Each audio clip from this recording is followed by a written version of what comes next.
কিউবার বর্তমান সরকারের বিকল্প হিসেবে সম্ভাব্য নেতৃত্ব খুঁজছে ডোনাল্ড ট্রাম্পের প্রশাসন। তবে এটি সরাসরি সরকার উৎখাতের পরিকল্পনার চেয়ে বিদ্যমান ব্যবস্থার ভেতর থেকেই নেতৃত্ব পরিবর্তনের একটি কৌশল মনে করছেন সংশ্লিষ্ট মার্কিন কর্মকর্তারা, যিনি যুক্তরাষ্ট্রের সাথে বিশ্বাসযোগ্য সম্পর্ক গড়ে তুলবেন। নাজিব বেগের রিপোর্ট। মার্কিন সামরিক অভিযানে ভেনেজুয়েলার তৎকালীন প্রেসিডেন্ট নিকোলাস মাদুরাকে আটক করা হলে অন্তর্বর্তী প্রেসিডেন্টের দায়িত্ব দেওয়া হয় দেলসি রদ্রিগেজকে।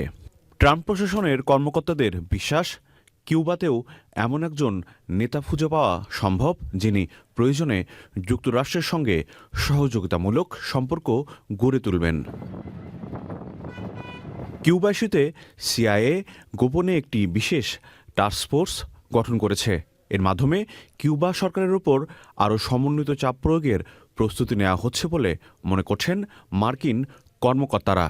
অর্থনীতি আরও উন্মুক্ত করা, মার্কিন ব্যবসা প্রতিষ্ঠানের সঙ্গে কিউবার বাজার খুলে দেয়া, যুক্তরাষ্ট্র থেকে তেল কেনা এবং দেশটিতে রাশিয়া ও চীনের গোয়েন্দা তৎপরতা কমানো বা বন্ধ করা। কিউবার নেতৃত্বের কাছে এমন একাধিক দাবি তুলে ধরেছে ট্রাম্প প্রশাসন। তবে এসব শর্ত মেনে নেওয়ার মতো কোনো স্পষ্ট পদক্ষেপ নেয়নি কিউবা। দেশটির ক্ষমতাসীন মহল ফিদেল ক্যাস্ট্রোর পরিবারের সদস্য অস্কার প্যারেজ অলিভা ফ্রাকাকে সম্ভাব্য উত্তরসূরি হিসেবে সামনে আনলেও যুক্তরাষ্ট্রের কাছে তার গ্রহণযোগ্যতা নিয়ে প্রশ্ন রয়েছে। তুলনামূলকভাবে গ্রহণযোগ্য রয়েছেন রাউল কাস্ট্রের নাতি রাহুল গঞ্জালেস রদ্রিগেজ কাস্ট্রো। কিউবার বর্তমান স্বরাষ্ট্রমন্ত্রী লাজারো আলবের্তো আলভারেজের নামও সম্ভাব্য বিকল্প হিসেবে আলোচনায় রয়েছে।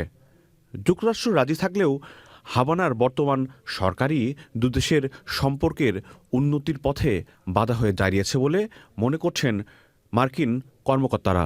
ওয়াশিংটনের দাবি না মানলে কিউবার পরিস্থিতি কি হয় সেটি হয়তো সময়ই বলে দেবে।